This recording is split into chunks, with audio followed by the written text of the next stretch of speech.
There's a lot going on right now.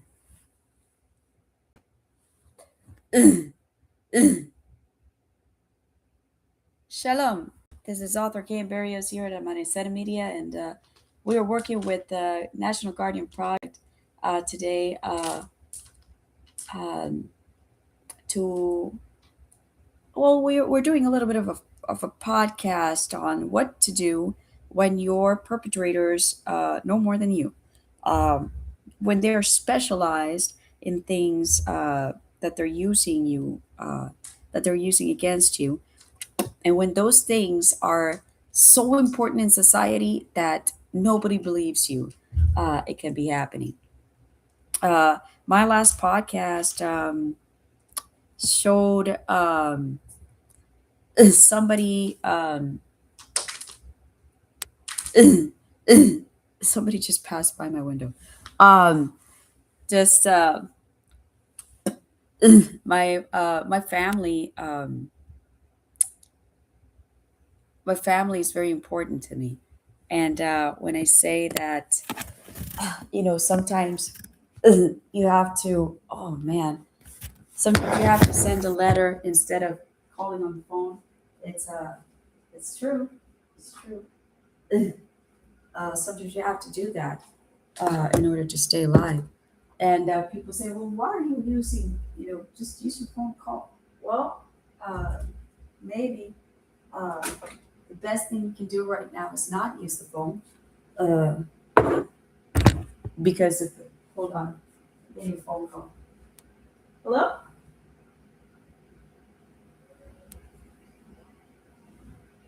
No, we're actually in the middle of something right now, so I'm gonna have to call you later. Thank you. Okay.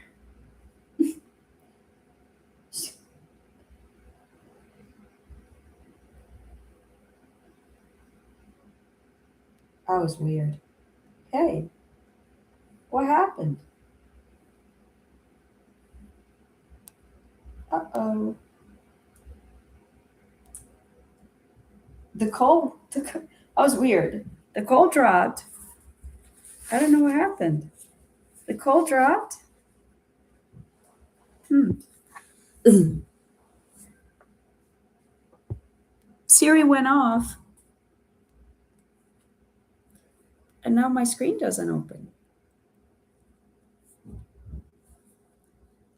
Screen doesn't. That's weird. I can't see my screen. Guys, I understand. Something happened. I'm not gonna give it too much thought right now because I'm busy. Um. Okay. So now I want to talk to you about when people who study the mind become the ones who break it. And this is again a very serious speech with some historical content. Uh, this is a very like I said, it's a very uncomfortable truth, just like the one I was just talking about. When military are your perpetrators. Now I'm going to talk to you about when the people who study the mind become your perpetrators. So sometimes it happens all the time, right? Sometimes the people who claim to heal are the same people who harm, and in this particular case, and I'm talking about a case that is near and dear close to me. uh,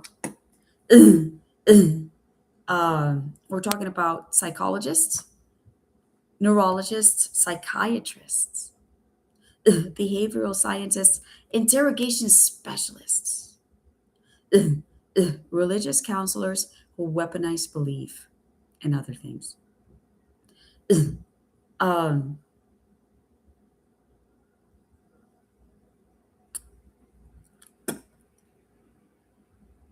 the people that society trusts the most because they hold the keys to things like diagnoses, credibility, sanity,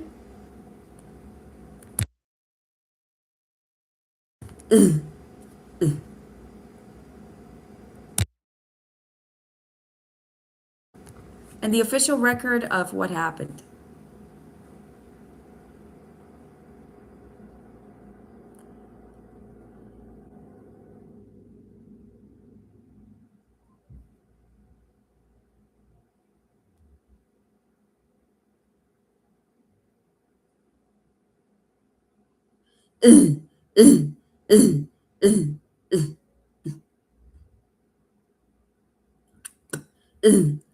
If I hear Mateo one more time, um,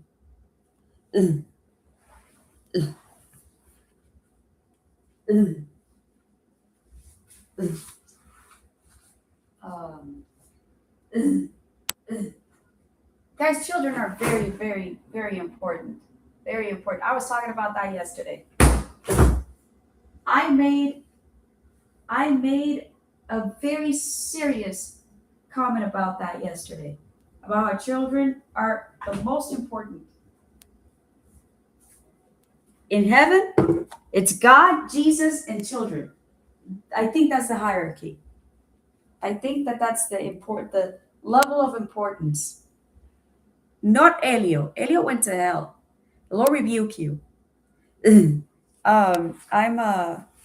very, very concerned. My perpetration gets worse by the day. I almost got hit by a car today. Oh, that's maybe what happened. Oh, I don't know. Okay.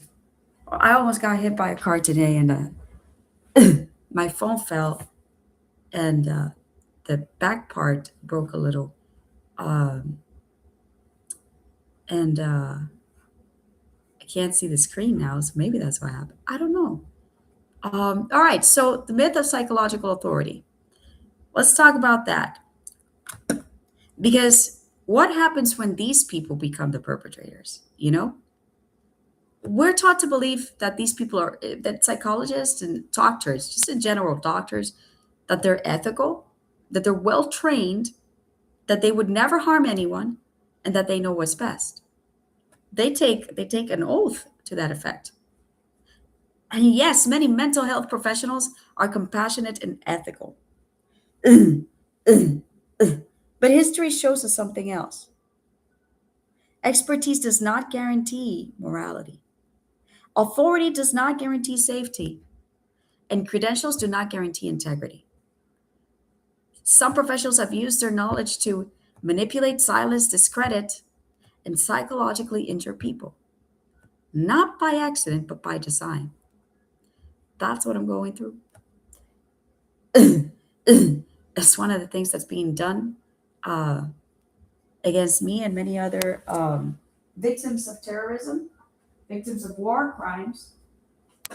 Uh, kind of like, I don't know if you guys have heard about MK Ultra um, as a MK Ultra was a program that existed back in the 50s. It ran all the way to the 70s, and then was banned. It was dismantled. It was just completely destroyed in the 70s, or so we think. When when the church and some other, not the church, but some specific organizations which also involve the church, said you can't um, you can't do this here. Uh,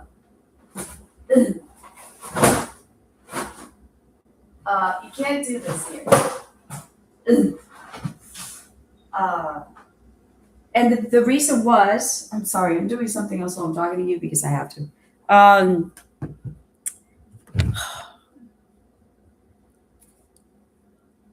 The reason was that they were torturing people. They were drugging people. They were drugging even army and CIA agents. Not just veterans, not just people who were retired. Like actual agents that were working like right there. So it's not like we're not talking about old people. We're talking about in general. They were doing harm to even to people who were working out there. For your protection. Um,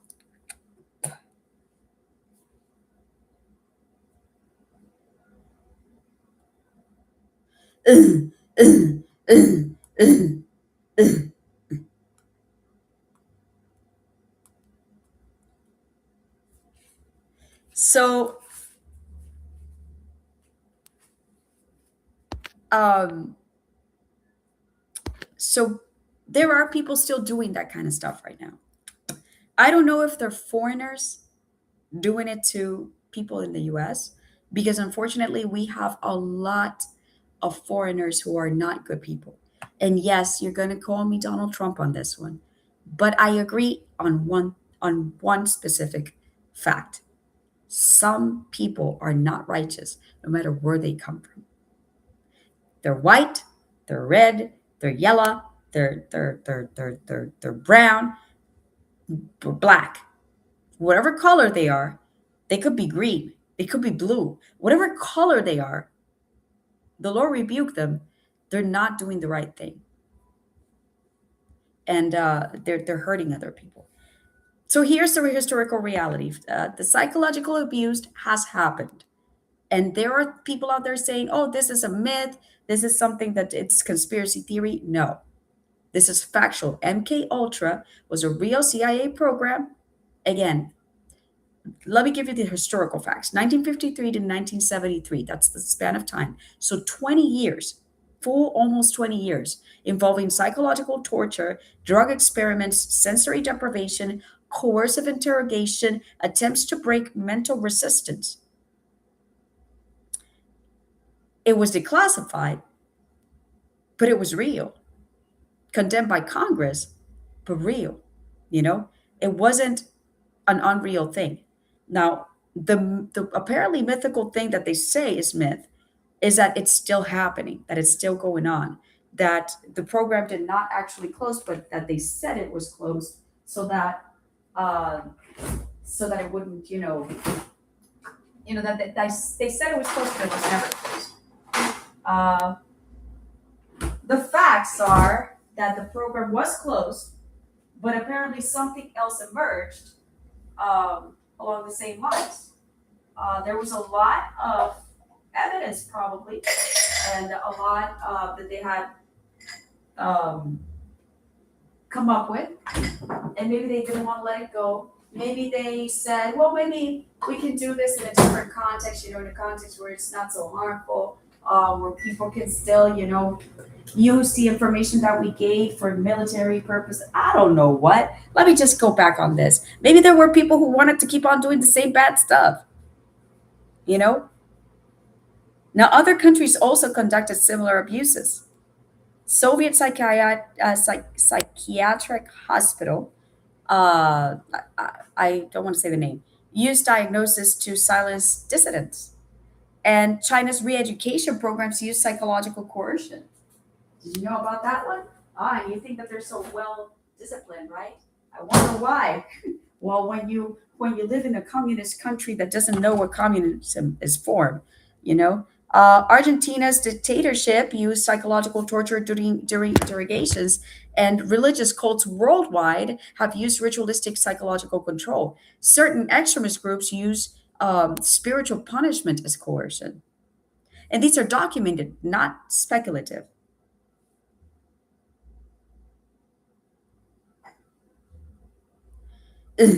So yes, psychological abuse can be state sponsored, institutionally protected.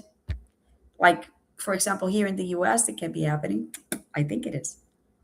Religiously framed or carried out by individuals misusing their authority.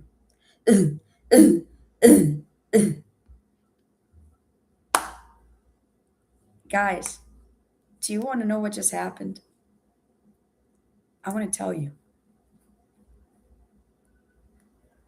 Nine.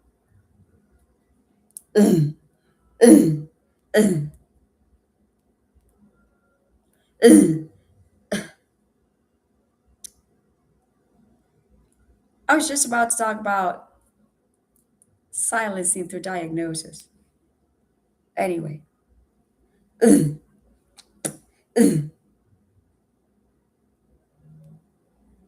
best thing we can do right now, best thing we can do is we need to be praying a lot. Now, if you're Muslim, don't pray. And if you're a Hindu Brahminist, don't pray. If you believe in Brahman, don't pray. If you are Buddhist, did I say that? Don't pray. Uh, what else?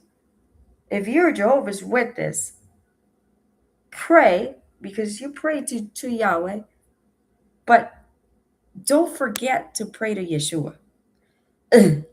If you believe in Black Jesus, don't pray. I'm being very honest with you. If you believe in Black Jesus, the way that I've seen some people out there believing in Black Jesus, that they take pictures of white Jesus and they put they make like a mockery out of that picture, and they step on it and they spit on it. That kind of Black Jesus, I don't have anything to do with you. I don't want you to pray for me for absolutely anything at all. Stop praying for me forever. I don't know who you are. I will never know who you are. Now, Jesus is more lenient than that. He says that even a person who mocks him or who blasphemes against him, he can be saved if they repent. So yeah, I'm a little angry. But I know the truth. And that, I hope that saves me. Now, one of the most dangerous forms of abuse is when a professional uses a diagnosis as a weapon. It looks like you're imagining it. You're unstable. You're misinterpreting reality. You're paranoid. You're delusional. You want to know? I've been told all these things at a hospital by supposed professionals of medicine. You're delusional, you're paranoid, you're misinterpreting reality, you're unstable, you're imagining it, all of these things. When when a person who studies the mind is working with you, they can tell you you're misinterpreting reality if it's true. They can tell you, I think you're unstable. Yeah.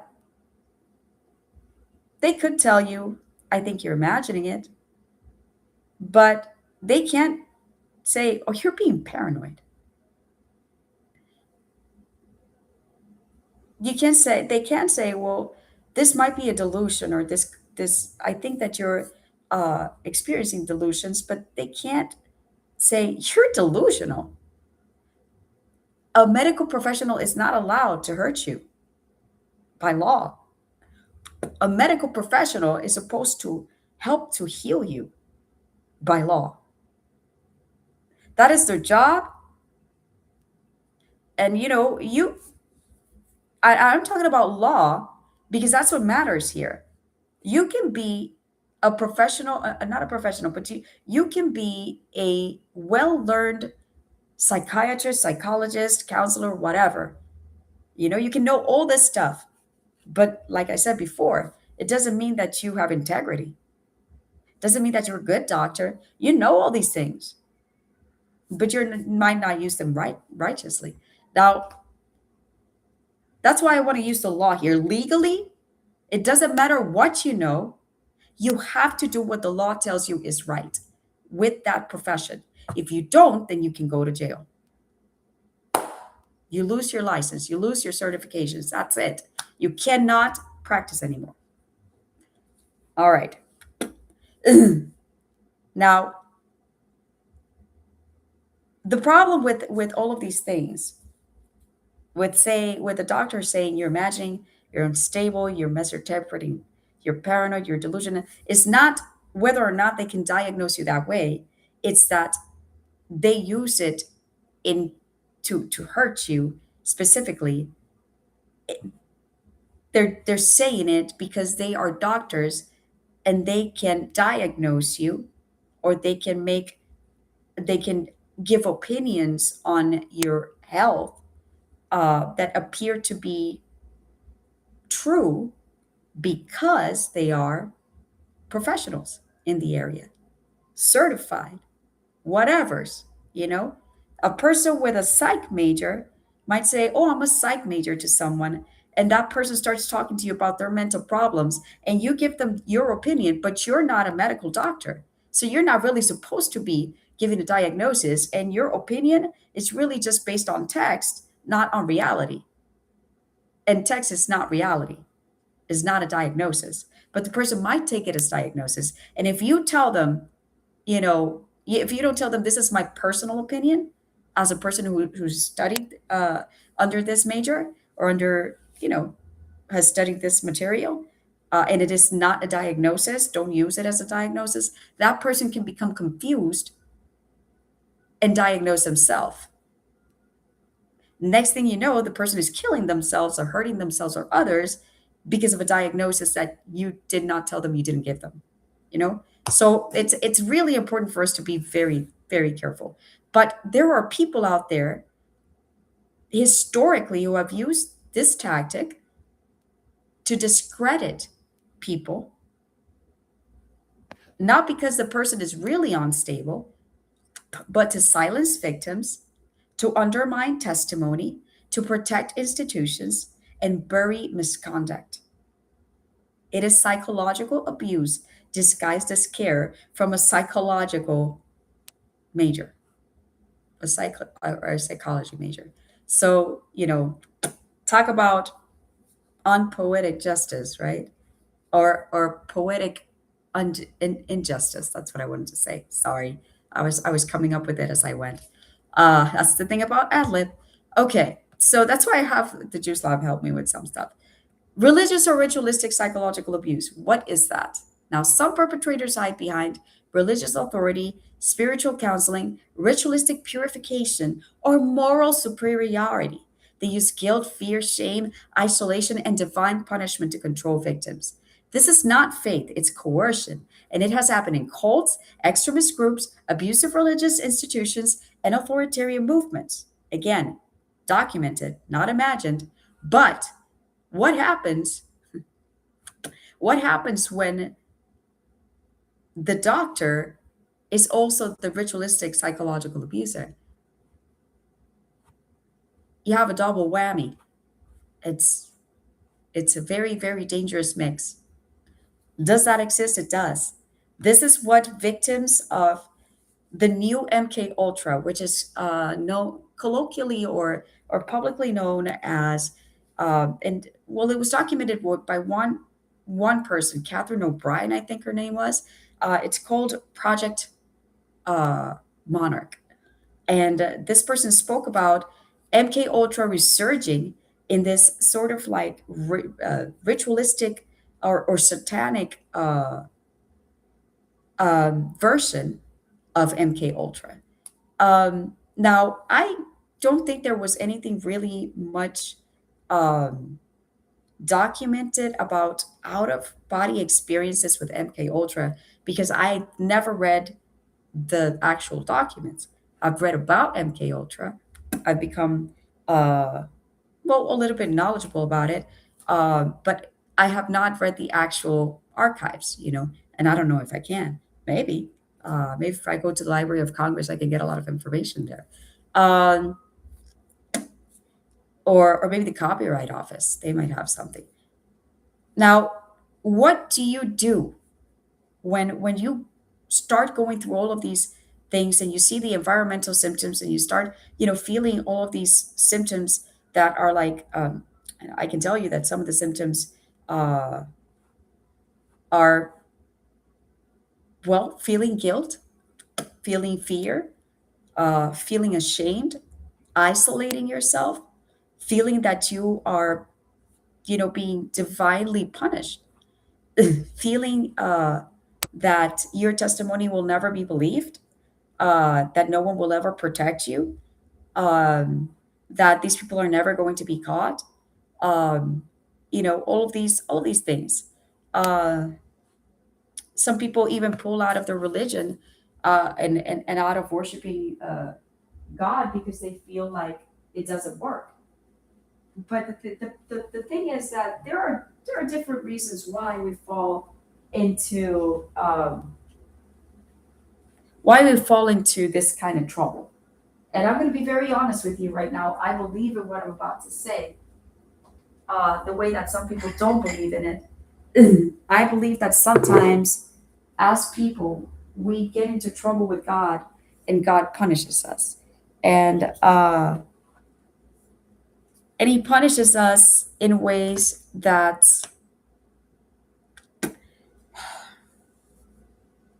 are harsh. you know. And if you don't believe in that, because there are a lot of people out there religious, from the church. Uh, and when I say religious, I don't mean anything bad. When I say religious, I mean people who believe in a religion, right? Especially the Christian religion, especially, anybody who believes in Christ, uh, might tell you God doesn't punish. I don't know if the Jews are like Orthodox Jews are like that. Maybe I'm more of a Jew than I think. But especially um, people who believe in Christ will tell you that God doesn't punish, that God loves us and He wants to forgive us. I'm not saying that He doesn't. I'm not saying that God doesn't forgive or He doesn't want to forgive us. I'm not saying that God is a punishing God. I'm saying that God punishes the wicked, and that's been, all through the Bible. It's been the truth, you know. And yes, He is more lenient now with the adulterer than He used to be, but that doesn't mean that He still doesn't punish, you know. um when I committed adultery some years back, I asked the Lord for forgiveness, and I asked the person who my boyfriend cheated on for forgiveness. It was very heartfelt and very true. It came out of my heart. That person didn't care. And on top of that, she tried to hurt me. And well, uh, and what she did is on her. Do I forgive her? I don't know what else she did. So I don't know if God forgives her. I do a very general prayer. I say, Lord, whoever you forgive, who has harmed me, I forgive too. And if the Lord forgives them at that point, then they might be forgiven. Now, that's not on me if you get forgiven or not. If you are repentant for what you did to me, then you'll be forgiven, probably, maybe. Who knows? Only God knows if you're forgiven. So there it is. That's the whole shebang. Um, I don't know all the people who have hurt me. I don't. But I hope and I pray to the Lord to keep them away from me. The people who have hurt me in the worst of ways, you know, who have, uh,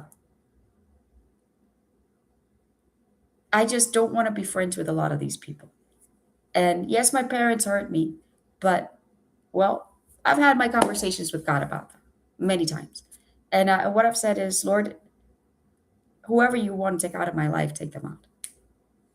I pray a lot about my nieces so that I'll be able to keep them, because I find them innocent in every regard of anything that's ever happened, uh, regarding my perpetration and anything else that's happened in my family, any witchcraft that's taken place around us, anything. They were innocent of anything at all. um, so I ask the Lord to forgive them and to help them and to keep us together, um, but what I'm trying to say is, there are very evil people out there, and you need to be careful. Forgiving, being forgiven, all of those things are of God. You have to learn to do it, but not everyone's going to be forgiven. And you have to understand that too. So that's why we have to try to be as righteous as possible within the scope of the kingdom and to follow the true law, not follow the law that man has given. That's why I don't jive with the Catholic Church or with the Orthodox Catholic Church anymore. Uh, I don't. I don't jive with. I don't jive with Jehovah's Witness. Uh, I don't jive with Adventist. The Amish are beautiful people. There are a lot of things I respect in their ways, but the way they believe in Jesus is not righteous. And I also don't believe in the Mormons. Once I learned about what it was that their history is, and I started trying to read the Book of Mormon, I was like, "What is this? This is this is not real. This the Book of Mormon. The Mormons call it the most accurate holy book that ever existed." And I'm like, This is a book of prophecies, like as if I had written my prophecies down in a book and told everybody, that it was the holiest book that ever existed. I can't do that. I know what God has said, and I know what He said to me. I know that He's given me some prophetic word. I know that I've tried to give it to others. I've done it you know in a matter where I understood that the person needed to know that, um, so that they could be saved, that others could be saved. But I would never say this is the holiest of all holy words. What comes from God is of God. But it's not the Bible, you know. Anyway, when your perpetrator works with the mind, the first thing that you need to do is document. Documentation becomes your lifeline here. You have to record dates.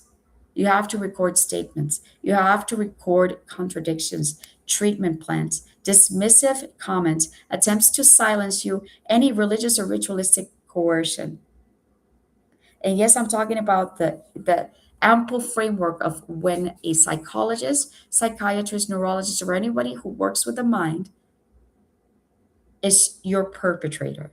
In my experience, people who were psychologists, who were hypnotists, uh, an actual hypnotist, and that's their job description. Um, and when I went to see them, I didn't go see them for that. I not at all. Uh, I did not believe in that kind of thing. Uh, and I decided that I did not want to. That I didn't want to do that. I decided, I didn't want to do the therapy, the hypnotherapy thing. He offered, but I said no. um, Many years later, I did something called EMDR, um, but I didn't. That I don't consider that hypnotism. Uh, I consider it something else. Um, so, um,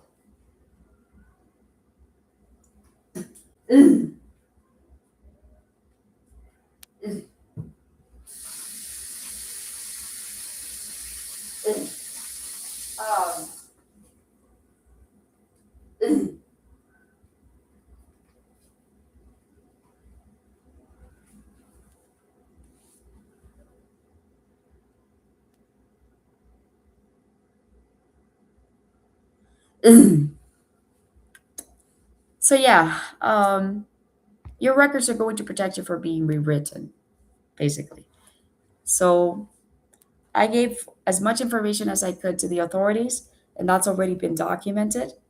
Um, I've also spoken about it in plenty, and I've written it in other places.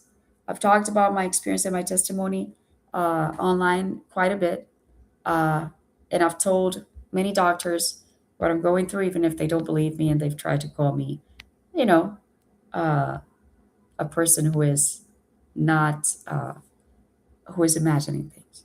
But guess what? You want to know why I don't believe your diagnosis? Because your diagnosis was my ex boyfriend's diagnosis, and he was the one who did this to me. So I'm not going to believe you. I actually don't have any other diagnosis but trauma.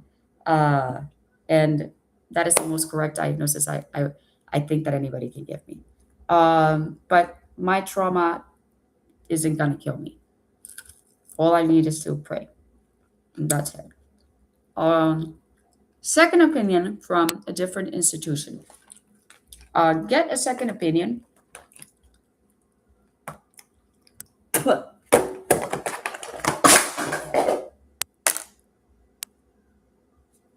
Get a second opinion from a different institution.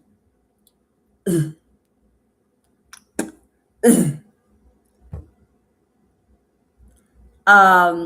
you are being coerced by a therapist at his office, um, go for a different specialty and someone with no connection to the original provider. You know, if you find that someone who is a psychologist is hurting you, or who is in law enforcement, who is working for the government,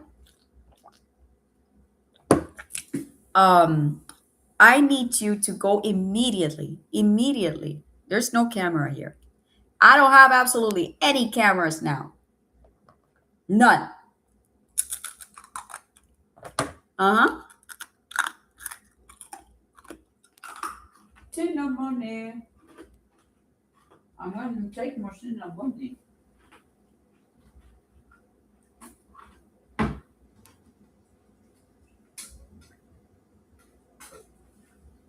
I uh I think that God is going to do something new.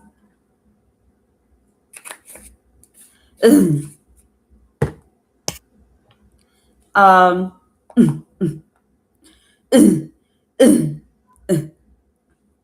Somebody's trying to hex me. Uh anyway, Luis Perez needs to stay away from me.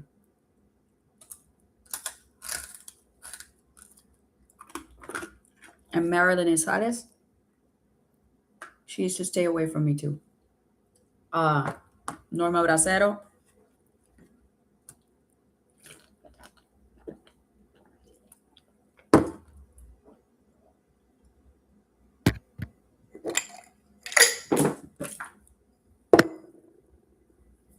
they need to stay away from me. Jose Colon,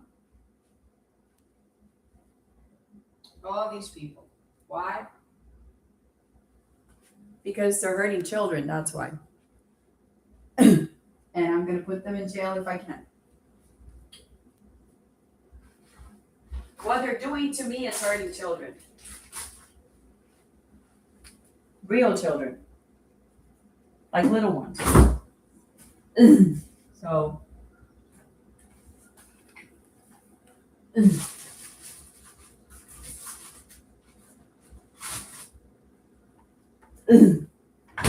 uh, there's a guy out there who might be cutting hair. Needs to. I have you guys ever seen King Lear? It's a great story. Shakespeare fan. You wouldn't know it. Best of all,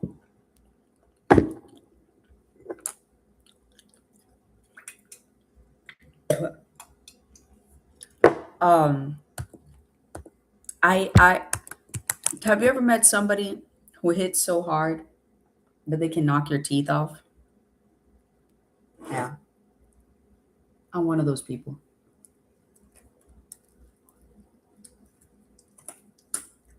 Really? Um, I'm one of those people who can knock your teeth off. I can even knock my own teeth off. Have I ever done that? I'm sorry, guys. I'm doing something very important right now, and I can't have anybody know what I'm doing. Um, I had perfect teeth that God gave me, and one day during a spiritual attack, I hit myself on the face. I punched myself so hard because that happens during spiritual attacks. I punched myself so hard I knocked one tooth out of place. For real. I'm not joking. So sometimes people looking offensive to you, and you want to know what they really are? Your death. Um I was able to knock off a 6 foot tall man right off me. He was trying to stop me from leaving the house. We were having a very bad fight. I made him fly all across the room and he landed underneath, not on top of, underneath the the closet door and hurt his toe. The last guy who tried to hurt me like that was Douglas. He uh he held me so hard that I had a bruise. The next day, I had a bruise. Unfortunately, I did not go to the police that day. No,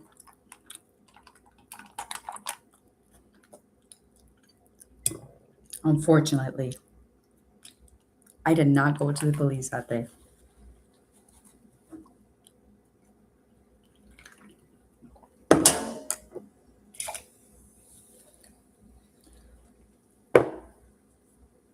Um, but somebody did see the bruise. Friend, somebody who used to be a friend. She saw the bruise. So essentially, I do still have an alibi.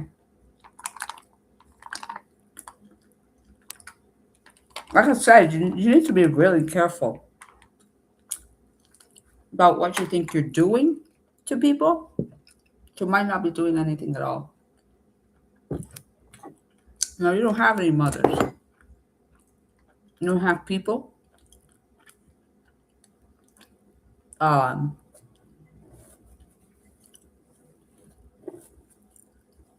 and,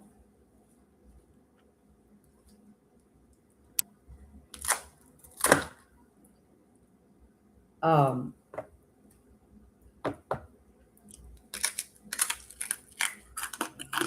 you can't quite tell people. I think Luis is going to go to jail. When that kind of symptom starts, you gotta ask yourself, where is this person going?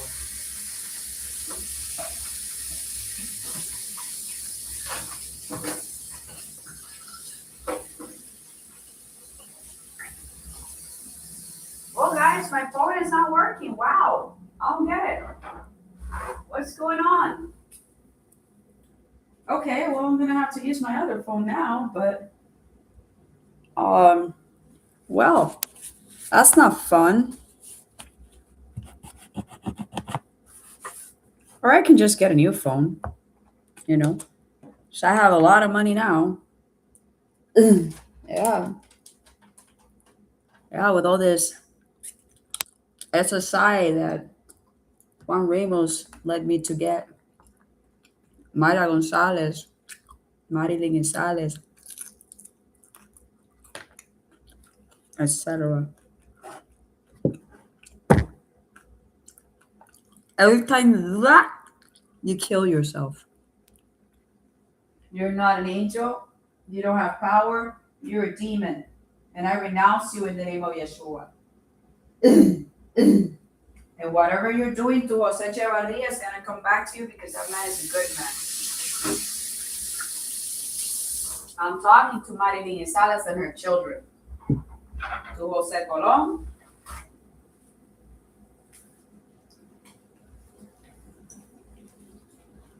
Man, I'm in my house doing absolutely nothing bad. I'm trying to do righteous things all day, every day, from the moment I wake up in the morning. But you people don't want to let me live. What you have done to me, I renounce you in the name of Yeshua. The Lord rebuke you in the name of Yeshua HaMashiach. The Lord renounce and rebuke you. I'm not the one who's going to go get you. Look at what this witch is doing to me. She's saying, you already know that I have a business here in Orlando. Come and get me. Period. But try to help you to get fixed. I didn't push you into getting fixed. I would tell you, you've got this. You're talented. You didn't. I became a victim of the people I try to help. You can go to hell for all I care. You know, Den of thieves, so to speak. I think. Let me explain that better.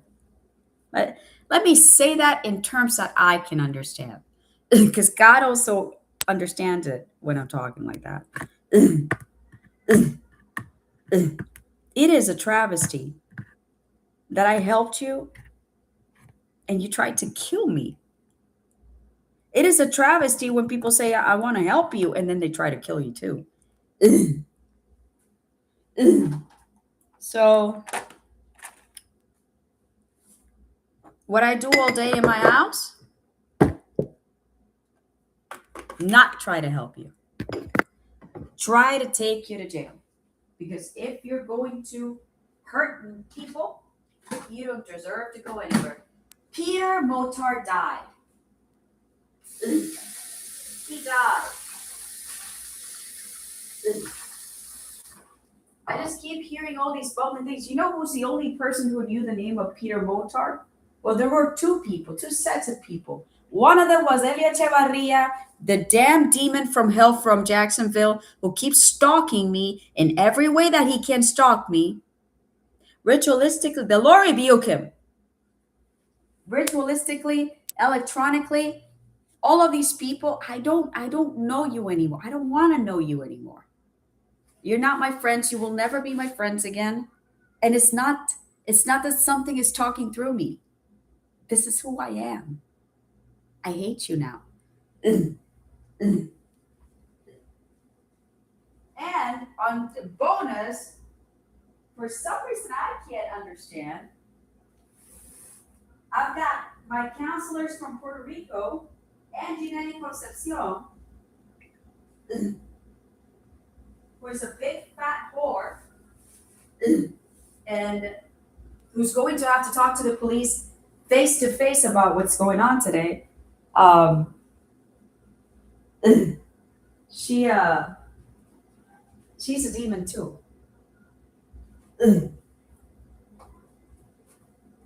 Is it because she worships the Buddha? I don't know. Maybe it's something worse than that. Maybe she gave her soul to the devil.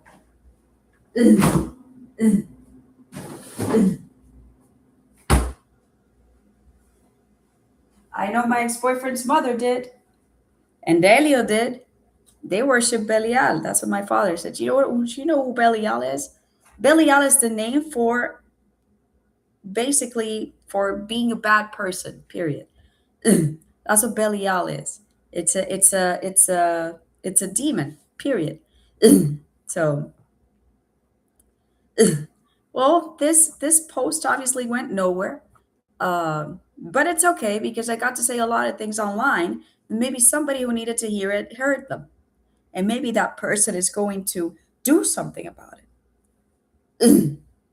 I don't know what, but hopefully there are angels listening to me through any sort of channel, angels from the Lord, God of Israel, who worship Yeshua, or who will, and who can do something righteous, like catch the bad guys, not try to tell people that the good guys are this or that or whatever. um, Sergio Figueroa, by the way, also, uh, all these people need to stop.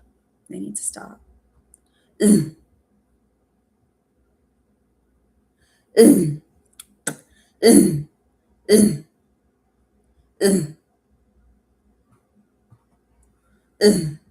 Oh, let's see.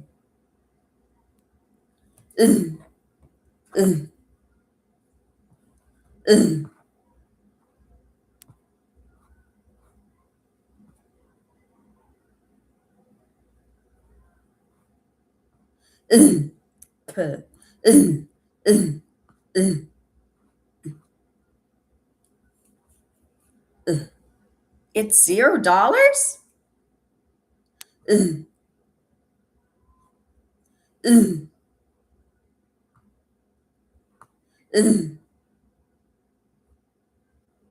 Ugh, what?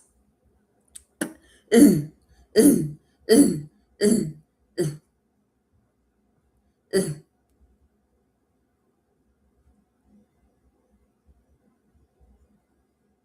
Okay, where is this? Ugh, hold on. I'm gonna go. I want to see. Ugh,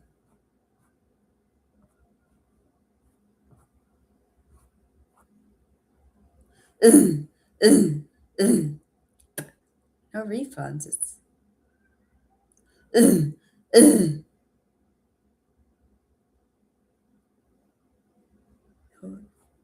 ugh,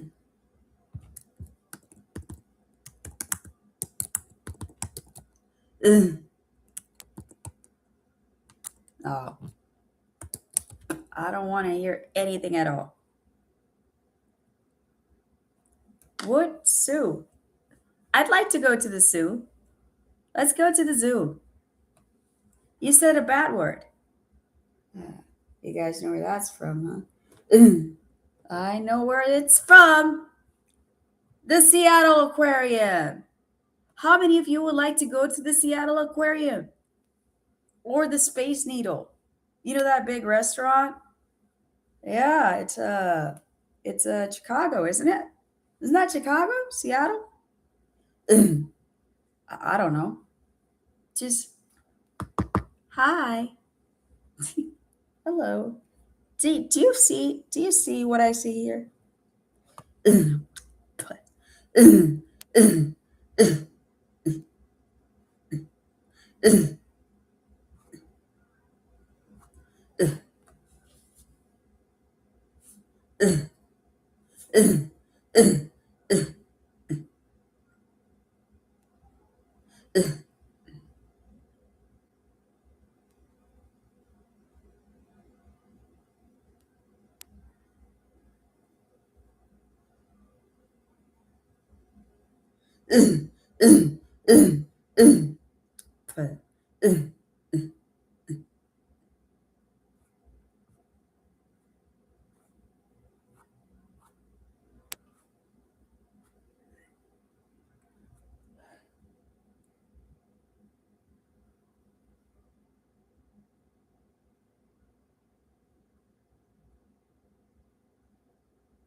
No, no.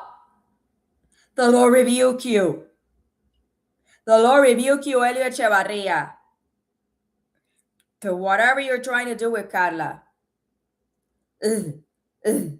And Sergio Figueroa. Ugh, ugh, ugh. And anything called Gabriel.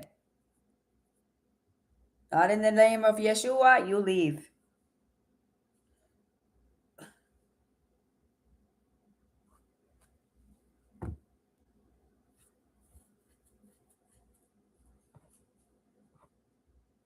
All we can ever hope is we are going to heaven if we are righteous. Ugh. I was just looking at a picture of Charlie Kirk. His family was beautiful. Some people was making some people were making fun of his wife. I don't really know why. Said that she looked like she was that she might have been cheating on him, that she started going out with somebody after he died, that she looked like a psycho. Like, do you see how the devil works? The minute that something happens for good, they start. What happened for good? Well, unfortunately, Charlie Kirk died. But fortunately, I hope he went to heaven because he was a person who worked for God. And I always say, I hope like Paul. You know what I mean? Because our hope has to be set in Christ. But even he said, even I don't know if I'm going to get these things, but it's my hope is in the Lord. You know, so my hope is for everyone who is righteous to obtain the full favor of the Lord. um, Tori, Tori. Um, so Woodland Park. I don't know where that was.